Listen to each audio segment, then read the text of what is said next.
মধ্যপ্রাচ্যে একটা বড়সড় আন্তর্জাতিক সংকট দানা বেঁধেছে। নাম দেওয়া হয়েছে অপারেশন পার্সিয়ান স্টর্ম। তো আজকের এই পর্বে আমরা বোঝার চেষ্টা করব যে এই সংকটটা ঠিক কীভাবে শুরু হলো আর এর পরিণতি বা কী হতে পারে। পরিস্থিতিটা যে কতটা গুরুত্ব সেটা মার্কিন প্রেসিডেন্ট ডোনাল্ড ট্রাম্পের একটা কথাই কিন্তু পরিষ্কার হয়ে যায়। তিনি বলেছেন এই বোমাবর্ষণ চলবে সপ্তাহব্যাপী বা যতক্ষণ প্রয়োজন। মানে বুঝতেই পারছেন, এটা একটা লম্বা আর বিধ্বংসী সামরিক অভিযানেরই ইঙ্গিত। প্রশ্ন হল, পরিস্থিতি আসলে কতটা ভয়াবহ?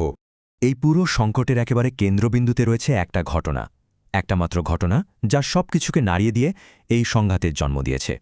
ইরানের রাষ্ট্রীয় গণমাধ্যম এমন একটা খবর নিশ্চিত করল যা প্রায় অভাবনীয়। মার্কিন যুক্তরাষ্ট্র আর ইসরায়েলের চালানো হামলায় দেশটির সর্বোচ্চ নেতা আয়াতুল্লাহ আলী খামেনি নিহত হয়েছেন।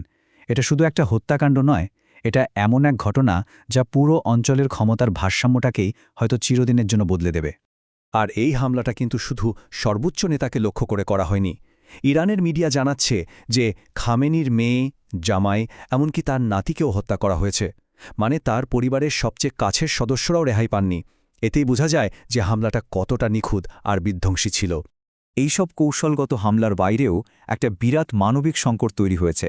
এই লড়াইয়ের বিধ্বংসী প্রভাবটা পড়ছে সাধারণ মানুষের উপর।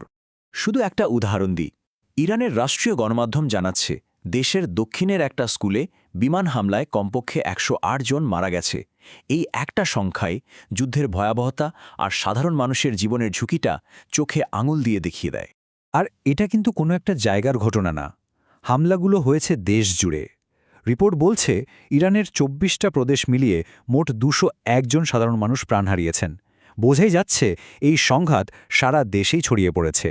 আচ্ছা, এত বড় একটা হামলার পর ইরান কিন্তু চুপ করে বসে থাকেনি, তারাও এর কড়া জবাব দিয়েছে। আর ইরানের এই প্রতিশোধ কিন্তু শুধু ইসরায়েলের মধ্যেই থেমে থাকেনি। তারা মধ্যপ্রাচ্যের বিভিন্ন জায়গায় থাকা মার্কিন ঘাঁটিগুলোকে টার্গেট করেছে। এর মধ্যে আছে কাতার, সংযুক্ত আরব আমিরাত, কুয়েত, বাহরাইন, জর্ডান, সৌদি আরব, এমনকি ইরাকও। মানে ৭টা দেশে একযোগে হামলা। এটা থেকে ইরানের প্রতিক্রিয়ার ব্যাপকতা আর তাদের সামরিক সক্ষমতার একটা স্পষ্ট ধারণা পাওয়া যায়। তো এই হামলা আর পাল্টা হামলার জেরে এখন আর একটা বা দুটো দেশ নয়, বরং পুরো মধ্যপ্রাচ্যই এখন ফুটছে। সবাই সর্বোচ্চ সতর্ক অবস্থায় আছে। আর এই সংঘাতের আজ কিন্তু শুধু সামরিক ক্ষেত্রে সীমাবদ্ধ নেই। নিরাপত্তার কারণে এই অঞ্চলের বেশ কয়েকটা দেশ তাদের আকাশপথ পুরোপুরি বন্ধ করে দিয়েছে। এর ফলে সাধারণ বিমান চলাচল একদম থেমে গেছে। বলা যায় পুরো এলাকাটাই এখন একরকম অবরুদ্ধ হয়ে পড়েছে। তাহলে সব মিলিয়ে আমরা কি দেখলাম? একজন সর্বোচ্চ নেতার মৃত্যু, বহু সাধারণ মানুষের প্রাণহানি, আর তার জবাবে বিশাল এক পাল্টা আক্রমণ। এই সব কিছু মিলিয়ে পরিস্থিতিটা এক ভয়ঙ্কর আর অনিশ্চিত ভবিষ্যতের দিকে এগিয়ে যাচ্ছে।